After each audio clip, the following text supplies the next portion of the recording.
Welcome to Cast Conversations at Riverside Community Players. I'm Philip Gabriel, and thank you for joining us inside the arena today, whether you're watching us on Facebook or our YouTube channel. I'm sitting here in Holly Wallace's bedroom, and What Holly Would Do is our second show of our current season, and joining me is director and playwright Jody Duncan. Hi. Welcome. Thank you Thank you for joining us. So, Jody, you're no stranger here to Riverside Community Players. No, I am not. But it's been a minute since you've been here. So, remind us what's the last thing that you did?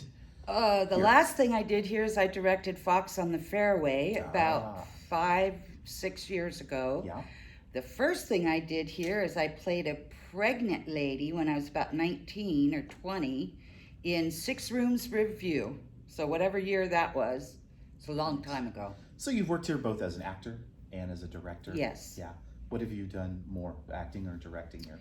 You know, I actually think I've done more directing here. Have you? Yeah, I think so. Yeah. So what are some of the other shows? I saw you did Fox on the Fairway.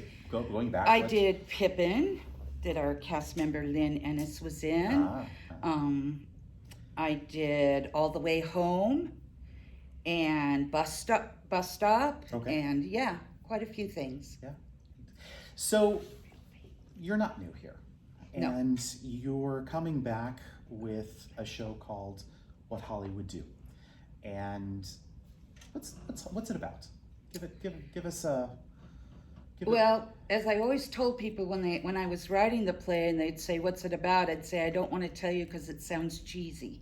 But when you boil it down to one sentence, it sounds kind of funny, weird. But what it is about is an aging daughter.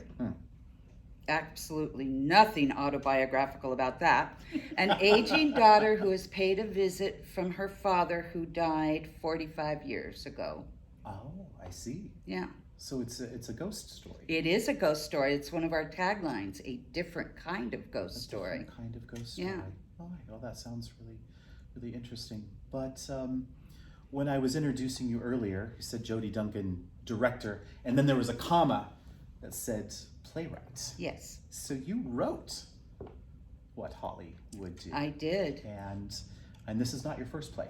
No. So, if you don't know about Jody's first play, it's a show called Warring Absence, and it was produced also here at some point Yes. in its run, but it originally was produced. Tell us about Warring Absence. It was originally produced at Cal State San Bernardino, Okay. and then they entered it into the National Playwriting competition for the Kennedy Center's American College Theater Festival. Right. And much to everyone's shock and delight, it won the national award.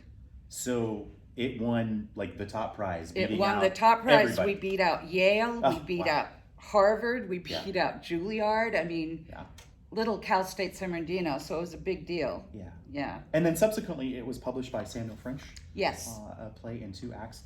Mm-hmm. So I have to admit that I read this when I was in college, and I was a little bit behind you after at Cal State, but your legend was great, and it was an amazing thing that you were able to do that and take that as far as it did, and it really, like you said, helped put the Cal State San Bernardino. It did. I will program never on the forget map. when we got the news. I literally saw the dean of students, a woman, Yeah. dancing down the halls. I will never forget that sight of her. Woohoo! They were so excited. And when we had the ceremony and everything, the president of the college came and everything.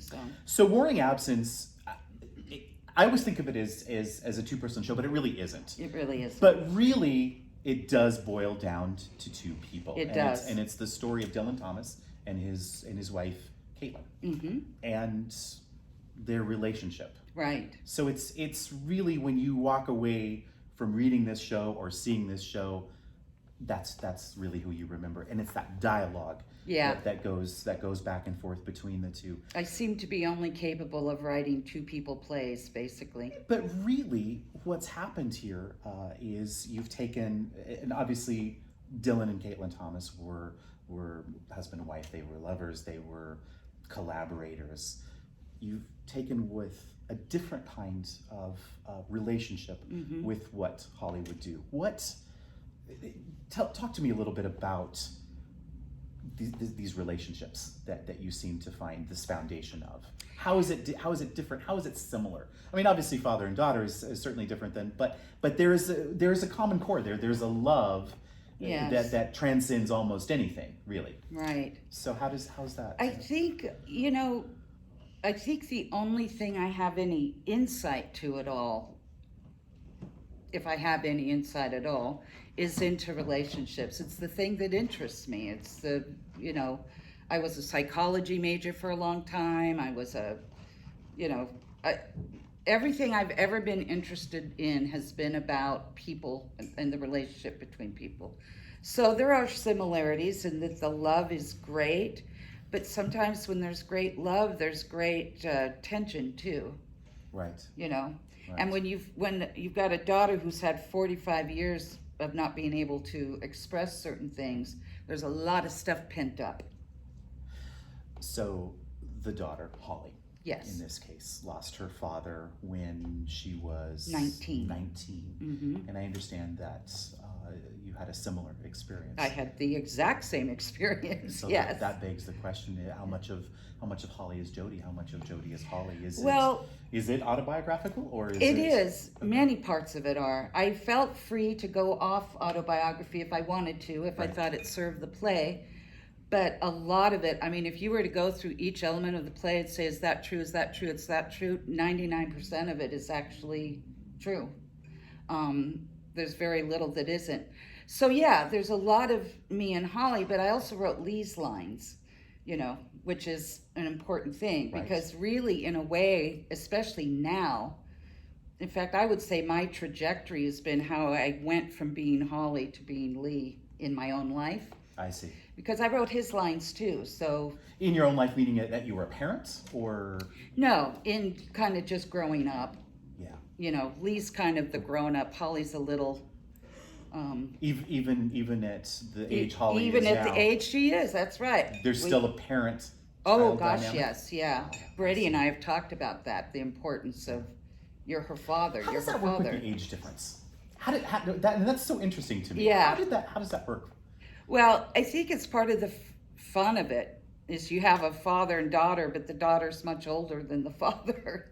Yeah. And that was just kind of a fun thing. I know that was something that Lynn was taken with.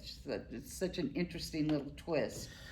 So the most exciting thing about this, of what Holly would do, is that this is going to be the first time we've seen this anywhere. Is that correct? That is this correct. This is the world premiere. This is. Here at RCP. Right. So when you were writing Holly, did you have an arena in mind? I did. I totally did. Did. I'm sure partly because I've done so much directing down here, it was natural for me to think of this. Yeah. But the intimacy of it that I planned from the beginning it's just ideally suited. You know how many times we try to do plays in the round that aren't really meant to be in the round, and it takes a lot of compromise and cleverness. You had to do that with your show.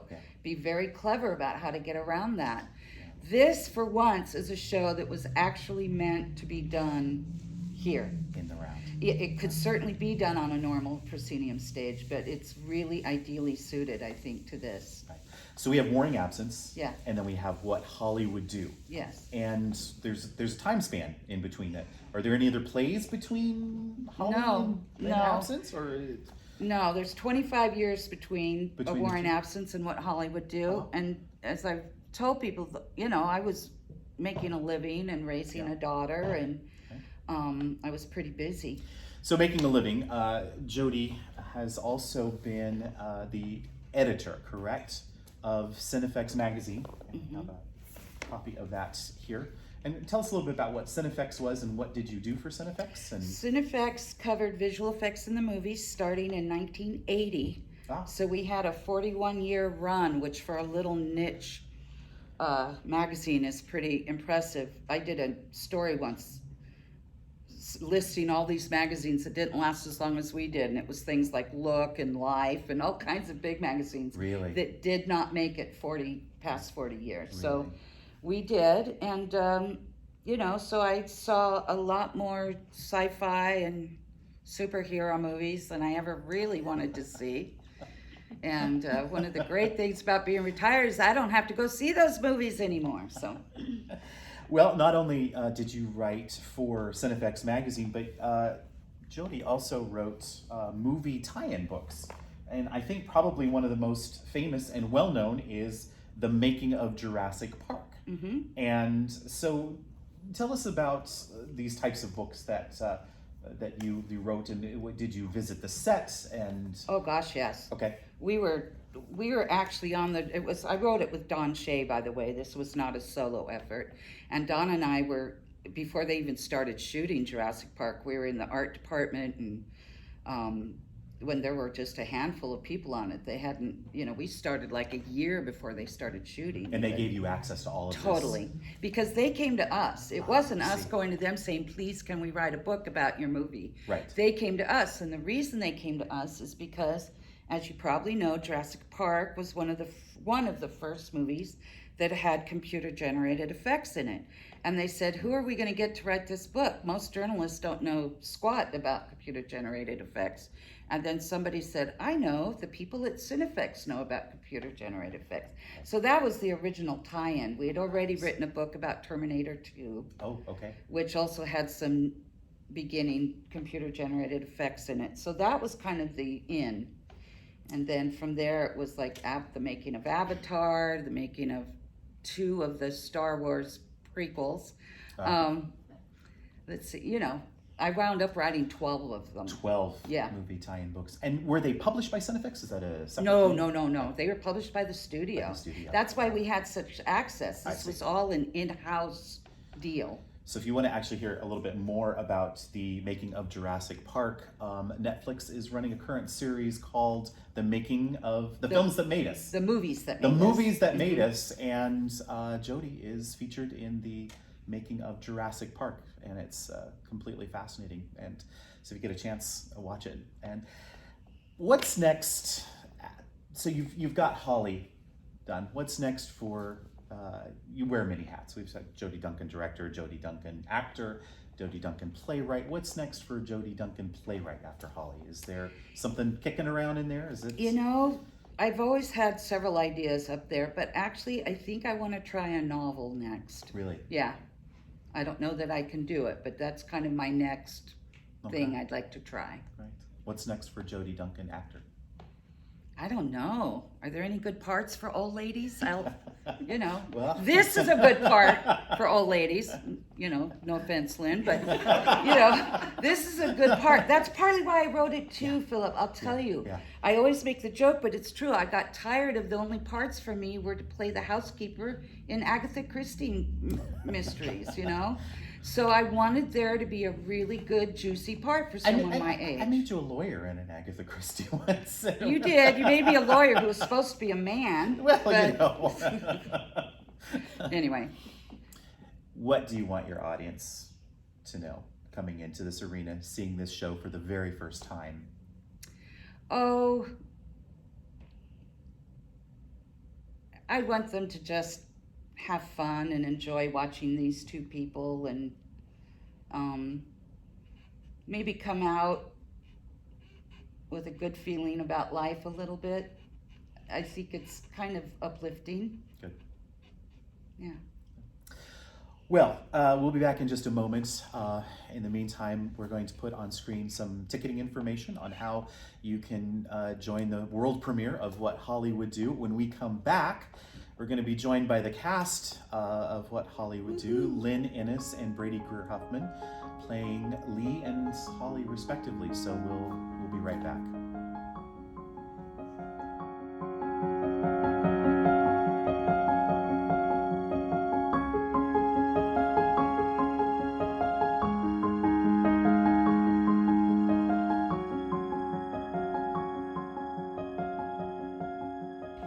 Right, we're back. I'm Philip Gabriel, joining Jody Duncan, director playwright Jody Duncan for What Holly Would Do is the cast of What Holly Would Do.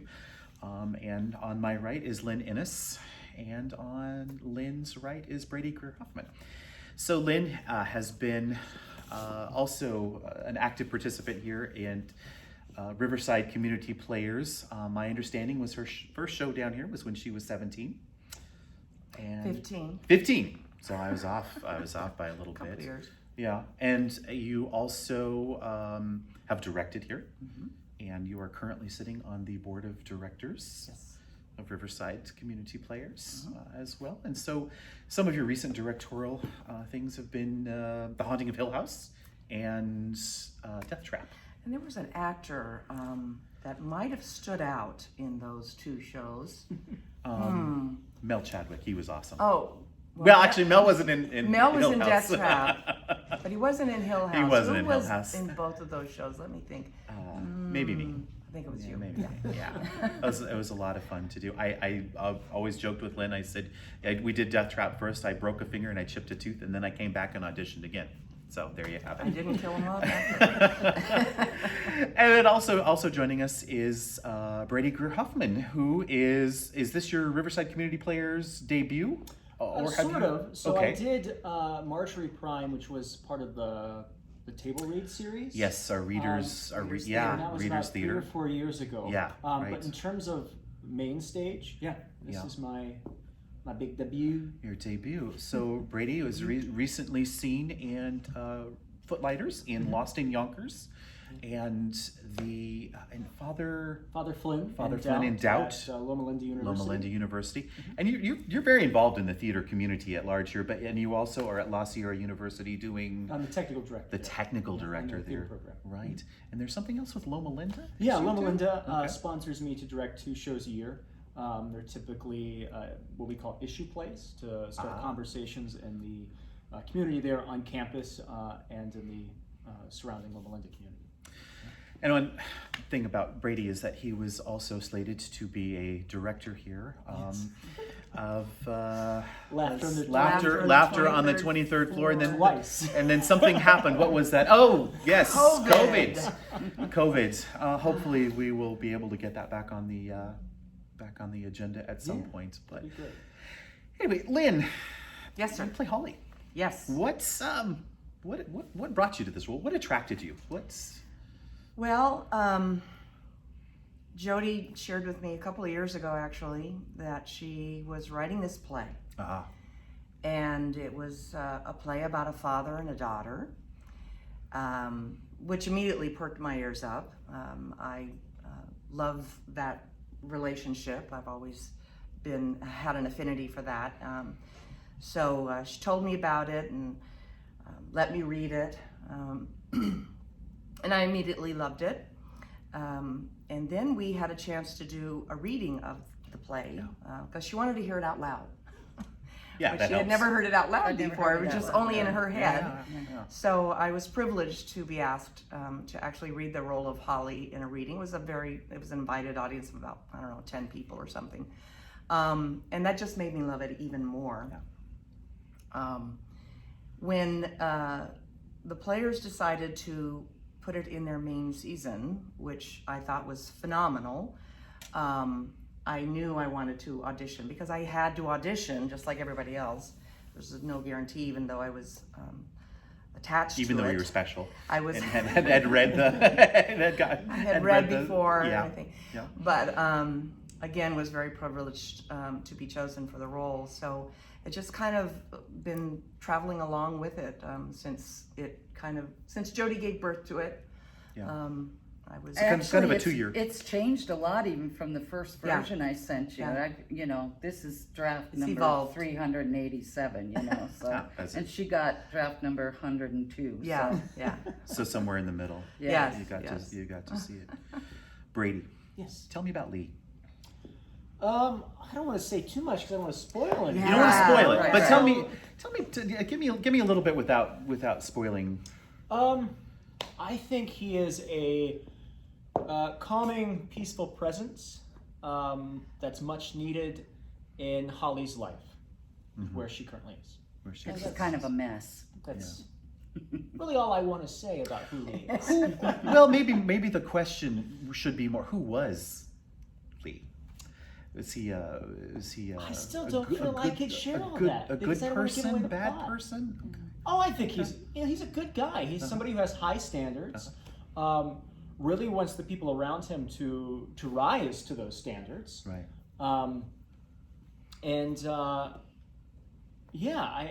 He was a wise man, a well-studied man, a reader, I kind of view him as a stable, wise, gentle soul. I think. A dad. Yeah. A dad. Yeah.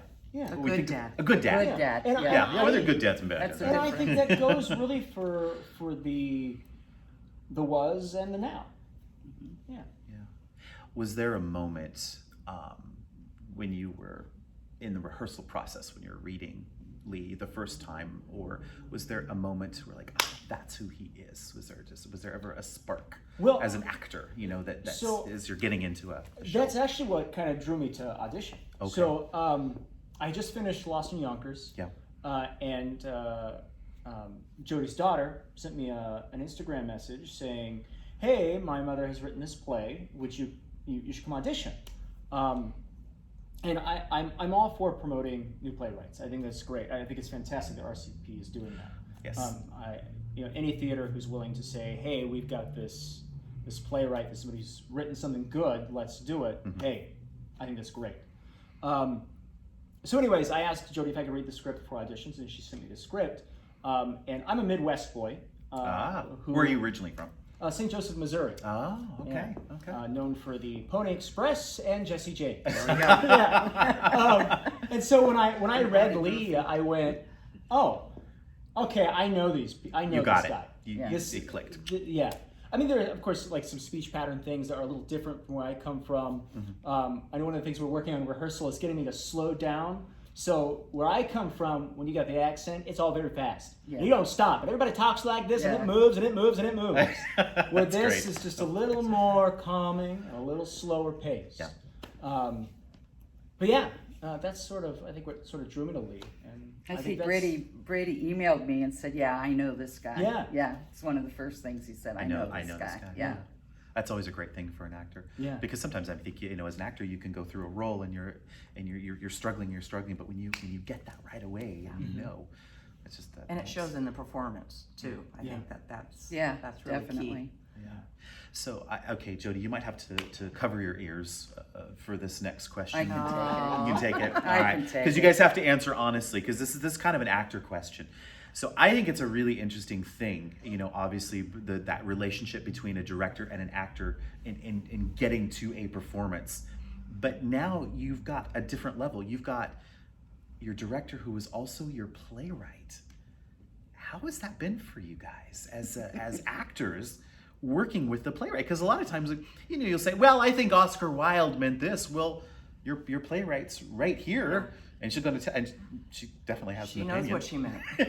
She knows what she meant. Yeah, yeah. So yeah, maybe talk about that process a little bit. Well, the first thing is we had a short rehearsal period. I don't know why some person decided that Somebody on the board. somebody on the board decided that since there was only 2 people in the play, maybe we wouldn't need as long. That was your fault? I'm kidding. And so what Jodie charged both Brady and I with is that by the first rehearsal, we had to be off book. And those of you in the acting world know what that means. That's a very Jodie Duncan thing. We though. had to, we had to have all of the words memorized. And since she is the playwright, I don't mean just most of the words. I mean every a and the memorized. So that was a heavy lift. And we've come close. I think we came close on the first day, but we're still getting there. Wait, when do you open? Don't even mention that. Don't even mention that. We don't want to say that. A week from Friday. Anyway, no, actually, it's been great. We have a unique insight into a play that we wouldn't have had otherwise. I've never had that experience before in all the plays that I've ever acted in. So, you know, it's probably something I'll look back on fondly. Right now, maybe not so fondly. I don't know. I mean, See, I don't. You have to. I got to tell you, you know, we're at that point where it's like, oh my gosh, we're Yeah. going to open a week from Friday, but we'll be ready. It's always We'll be darkest ready. before the dawn. We'll be ready. Yes, You'll it be is. fine. You'll be fine. We will. Brady, I guess that was my next question though. Is have either of you two ever worked with the playwright? You know, in doing a play is a first for. Oh, you know, I think I've done in college. I think I've worked with. Oh yeah. I've had experiences where I've worked with the playwright, who's also the director, in both sort of like a creative stage where it wasn't quite ready to go on, but also in the stage where it's sort of they're ready to stage it. And then you're a week before performance, and they say, "I think we need to change this scene." And you get a new page. I'm really hoping that doesn't happen Friday night. No. But I think I don't know. I think as an actor, it's always a blessing to be a part of that process. You know, because it's such. I think out of anything with the theater process, the writing process is the most intimate because theater is about the words. And I think there's something vulnerable and something very brave when a writer is willing to be a part of that process, who's also willing to be the director, because then you get this really personal insight into what they were thinking when they were writing. And I think that's a beautiful gift. Yeah. Jody, was there ever a moment where, I know you very short rehearsal period, was there ever a moment that you were really tempted to say, take out these pages and change it out? I'll tell you why. Because I did 387 drafts, Yeah. I'd already been through that process. Yeah. I made sure I had changed. Sometimes it was no more than 2 or 3 words in a draft. I had been through it and through it and through it and through it so that I knew where I was. You know, there's still things we've had to work out because what you write on a page, then you have to get it up on its feet. And there have been a few things I thought, you know, if I'd known that was going to be that difficult, I might have changed that a little bit. But really, no, it was pretty much a done deal by the time we started. Yeah. Well, I'm excited to see the world premiere of Jody Duncan's What Holly Would Do. And you can be a part of that. Actually, very exciting that you can really be the part of a world premiere of something, and that's going to happen right here at the Riverside Community Players Arena on November 5th, Friday. Tickets will go on sale the Monday before, and our box office information will be posted, so we hope to see you here. A few little theater technicalities. We're at this current time requiring masks in the theater. The actors will not be masked, of course. And we will have open seating so that you may socially distance as your party does desire to do so. But we do hope to welcome you back into the arena with this very, very special show of What Holly Would Do. So thank you to Jody Duncan. Thank you. Lynn Innes, Brady Greer-Huffman. And I'm Philip Gabriel, and we look forward to seeing you here in the arena.